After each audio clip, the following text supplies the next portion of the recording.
Assalamualaikum warahmatullahi wabarakatuh. Halo semuanya, perkenalkan nama saya Silka Radisti dari kelas 10A atau 10 Duta. Di video kali ini saya akan membahas tentang pemanasan global. Selamat menyaksikan.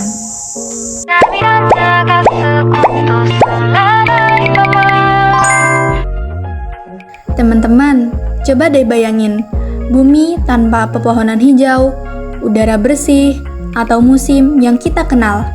Bayangin cuaca ekstrim, banjir, kebakaran hutan, dan panas yang semakin menyengat. Kedengarannya seperti film fiksi ilmiah kan? Tapi ini bukan fiksi, ini nyata. Ini yang disebut pemanasan global. Apa sih pemanasan global itu? Pemanasan global adalah peningkatan suhu rata-rata bumi akibat aktivitas manusia. Tapi, apa sih penyebabnya? Jawabannya ada di sekitar kita, yaitu kendaraan bermotor, pembangkit listrik berbahan bakar fosil, limbah industri, dan deforestasi atau penggundulan hutan. Salah satu faktor utama pemanasan global adalah efek rumah kaca. Gas-gas seperti karbon dioksida atau CO2 dan metana yang dihasilkan oleh aktivitas manusia menumpuk di atmosfer dan menjebak panas matahari. Akibatnya, suhu bumi meningkat lebih cepat dari yang seharusnya. Sejak revolusi industri, suhu bumi sudah naik lebih dari 1 derajat Celcius.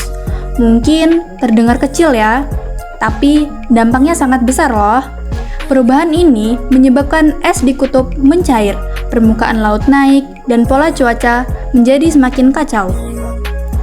Teman-teman bisa melihat sendiri kok dampaknya, yaitu banjir yang semakin sering, kekeringan berkepanjangan, badai yang lebih dahsyat, dan suhu ekstrim yang membuat banyak orang kesulitan beradaptasi. Bahkan, banyak spesies hewan dan tumbuhan mulai terancam punah karena habitat mereka hancur. Dan bukan cuma lingkungan yang terkena dampaknya, tapi juga manusia. Pemanasan global memicu krisis pangan, kekurangan air bersih, bahkan meningkatkan resiko penyakit. Kita semua terdampak, dan jika tidak segera bertindak, generasi masa depan akan menghadapi kondisi yang lebih buruk. Jadi, pertanyaannya sekarang, apakah kita hanya akan diam dan membiarkan ini terjadi? Atau kita mulai melakukan perubahan? Kita bisa mulai dari hal kecil, yaitu hemat listrik, menggunakan transportasi yang ramah lingkungan, mengurangi limbah plastik, dan menanam pohon. Jika setiap orang melakukan perubahan kecil, hasilnya akan luar biasa. Bumi ini adalah rumah kita, dan kita masih punya waktu untuk menyelamatkannya. Yuk mulai peduli sebelum terlambat, dan mari dengarkan penjelasan saya mengenai materi pemanasan global. Submateri yang akan saya bahas pada video kali ini adalah yang pertama, definisi pemanasan global, yang kedua, proses terjadinya pemanasan global, yang ketiga, penyebab pemanasan global, yang keempat, dampak pemanasan global di berbagai sektor, yang kelima, solusi mengatasi pemanasan global, dan yang keenam, perjanjian internasional yang membahas mengenai isu pemanasan global. Materi yang pertama adalah tentang definisi pemanasan global. Pemanasan global atau global warming adalah peningkatan suhu rata-rata atmosfer, laut, dan daratan bumi. Kenaikan suhu ini terjadi akibat meningkatnya konsentrasi gas rumah kaca di atmosfer, seperti karbon dioksida dan metana yang dihasilkan oleh aktivitas manusia, seperti pembakaran bahan bakar fosil, deforestasi, dan berbagai proses industri. Panas yang seharusnya dipantulkan keluar angkasa terperangkap di bumi, menyebabkan suhu di bumi menjadi meningkat. Submateri yang kedua adalah proses terjadinya pemanasan global. Proses pemanasan global diawali dengan masuknya radiasi atau panas matahari ke atmosfer bumi. Sebagian panas ini diserap oleh bumi dan sebagian lagi dipantulkan kembali ke angkasa. Namun, adanya gas rumah kaca seperti karbon dioksida dan metana di atmosfer menyebabkan panas yang seharusnya dipantulkan ke angkasa menjadi terperangkap di bumi.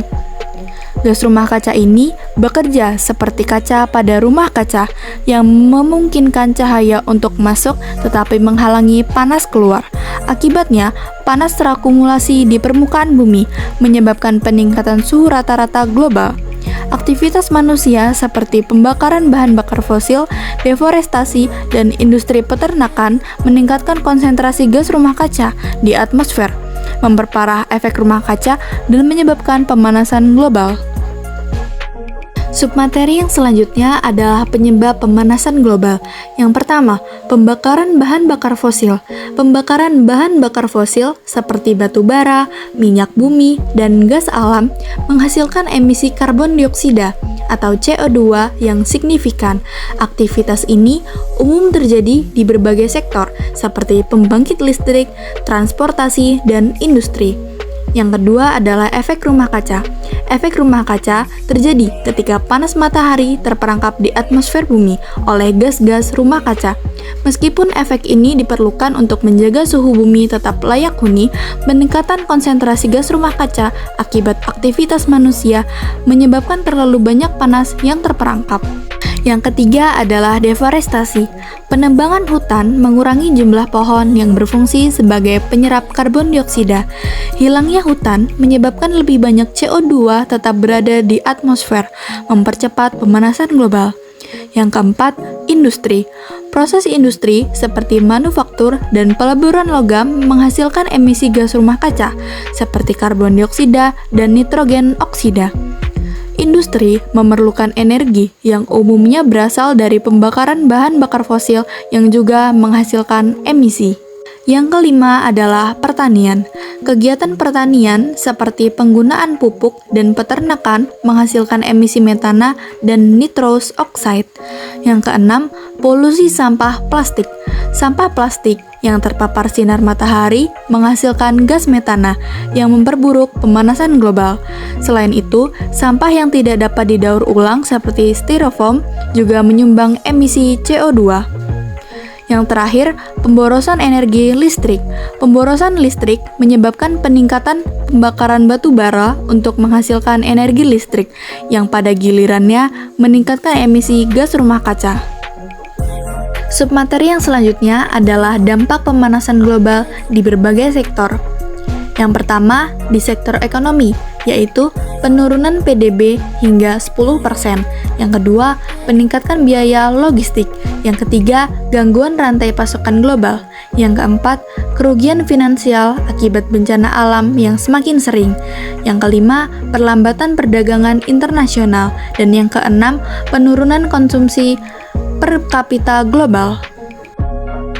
Pada sektor pertanian, dampaknya adalah yang pertama, peningkatan risiko gagal panen.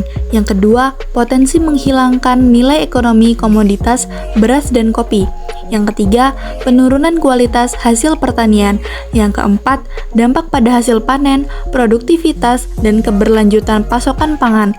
Yang kelima, peningkatan biaya produksi. Dan yang keenam, penurunan produktivitas pertanian akibat perubahan pola cuaca dan suhu. Selanjutnya adalah pada sektor pariwisata. Dampaknya adalah sebagai berikut. Yang pertama, kerusakan ekosistem wisata. Yang kedua, peningkatan suhu dan intensitas cuaca yang ekstrim. Yang ketiga, perubahan pola cuaca. Yang keempat, kerusakan komunitas yang bergantung pada pariwisata. Yang kelima, penurunan daya tarik wisatawan. Dan yang keenam, gangguan pada destinasi wisata. Selanjutnya pada sektor keuangan. Yang pertama, ketidakpastian ekonomi yang lebih tinggi. Yang kedua, peningkatan frekuensi kejadian bencana alam. Yang ketiga, perubahan nilai aset dan investasi. Yang keempat, antisipasi dampak perubahan iklim dalam pengambilan keputusan investasi. Yang kelima, perlunya pengelolaan risiko terkait iklim. Dan yang keenam, kerugian finansial yang signifikan akibat bencana alam.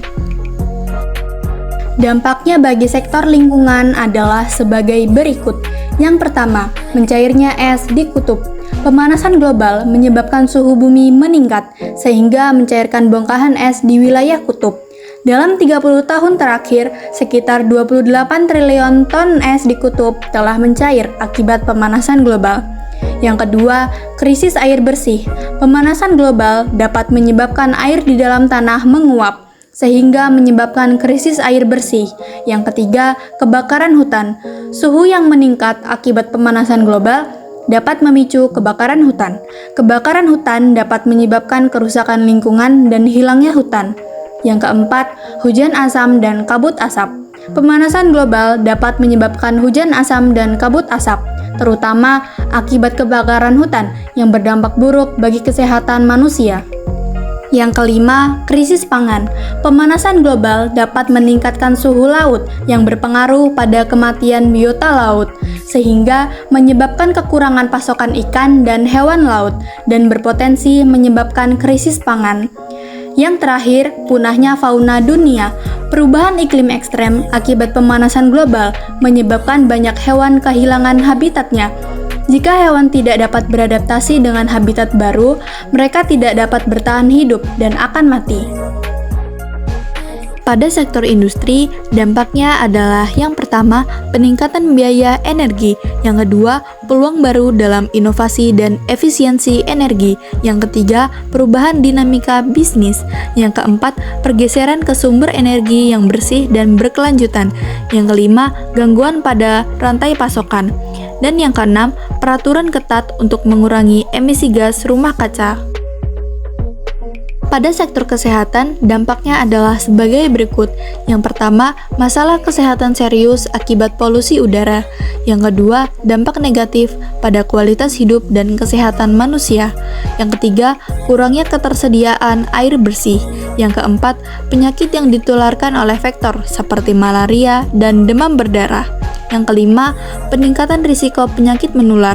Dan yang keenam, gelombang panas dan peningkatan suhu ekstrem. Submateri yang selanjutnya adalah solusi mengatasi pemanasan global. Yang pertama, mengurangi emisi gas rumah kaca. Yang kedua, melestarikan hutan. Yang ketiga, mengembangkan teknologi yang ramah lingkungan. Yang keempat, konservasi lingkungan. Yang kelima, daur ulang dan efisiensi energi. Yang keenam, mengurangi penggunaan bahan bakar fosil. Yang ketujuh, menghemat BBM. Yang kedelapan, menerapkan 3R, yaitu reduce, reuse, dan recycle. Yang kesembilan, menggunakan barang yang hemat energi.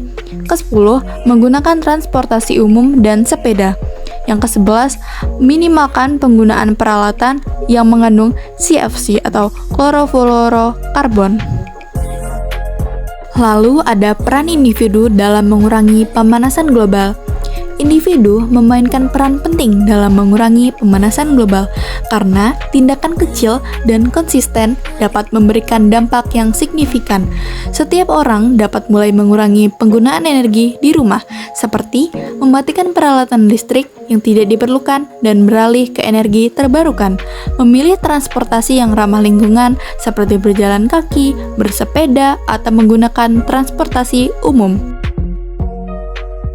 Submateri yang terakhir yaitu perjanjian internasional yang membahas tentang isu pemanasan global. Yang pertama yaitu UNFCCC atau United Nations Framework Convention on Climate Change, yaitu perjanjian internasional yang bertujuan untuk menstabilkan konsentrasi gas rumah kaca di atmosfer pada tingkat yang aman. Perjanjian ini dihasilkan di Rio de Janeiro pada tahun 1992. Yang kedua, Vienna Convention for the Protection of the Ozone Layer, yaitu kesepakatan untuk mengurangi penggunaan bahan kimia penyebab kerusakan lapisan ozon, khususnya klorofluorokarbon atau CFC. Yang ketiga, Protokol Kyoto, yaitu perjanjian internasional yang mengatur penurunan emisi gas rumah kaca agar tidak mengganggu sistem iklim bumi. Protokol ini diadopsi pada konferensi para pihak ketiga atau COP3 dari UNFCCC pada Desember 1997 di Kyoto. Indonesia meratifikasi Protokol Kyoto pada 23 Juni 2004. Protokol Kyoto mulai berlaku pada 16 Februari 2005. mengatur pengurangan emisi sebesar 5,2% dari tingkat tahun 1990 bagi industri maju. Yang keempat, Protokol Montreal, yaitu traktat internasional yang dirancang untuk melindungi lapisan ozon dengan meniadakan produksi sejumlah zat yang diyakini bertanggung jawab atas berkurangnya lapisan ozon. Traktat ini berlaku sejak 1 Januari 1989. Yang kelima yaitu Perjanjian Paris atau Paris Agreement. Perjanjian internasional yang mengikat secara hukum 196 negara untuk mengurangi emisi gas rumah kaca. Perjanjian ini bertujuan untuk menahan laju peningkatan temperatur rata-rata global di bawah 2 derajat Celcius di atas masa pra-industri. Yang keenam, IPCC atau Intergovernmental Panel on Climate Change didirikan pada tahun 1988 oleh Badan PBB untuk Lingkungan atau United Nations Environment Program dan Organisasi Meteorologi Dunia atau World Meteorology Organization. IPCC terdiri atas lebih dari 300 pakar perubahan iklim dari seluruh dunia. Yang ketujuh, Asia Pacific Partnership on Clean Development and Climate atau APPCDC, yaitu kerjasama sukarela antara Australia, Kanada, India, Jepang, Republik Rakyat Cina, dan Korea Selatan dalam pengembangan dan transfer teknologi untuk pengurangan emisi gas rumah kaca. Terima kasih bagi semua teman-teman yang sudah mendengarkan dan menyimak penjelasan dari saya. Semoga bumi kita selalu sehat dan tetap terjaga ya. Saya pamit undur diri. Wassalamualaikum warahmatullahi wabarakatuh. Sampai jumpa di lain waktu.